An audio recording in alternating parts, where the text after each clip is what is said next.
You ask Tiger to solve. This deals with linear equations with one unknown. The final result is x equals -6. Let's solve it step by step.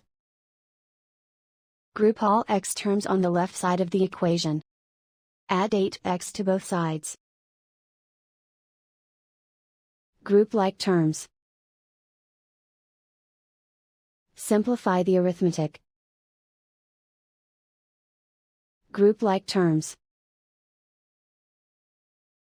Simplify the arithmetic. Group all constants on the right side of the equation. Subtract 4 from both sides. Simplify the arithmetic.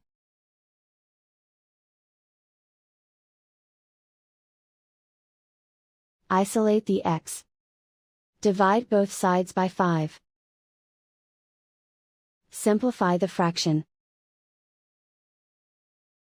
Find the greatest common factor of the numerator and denominator.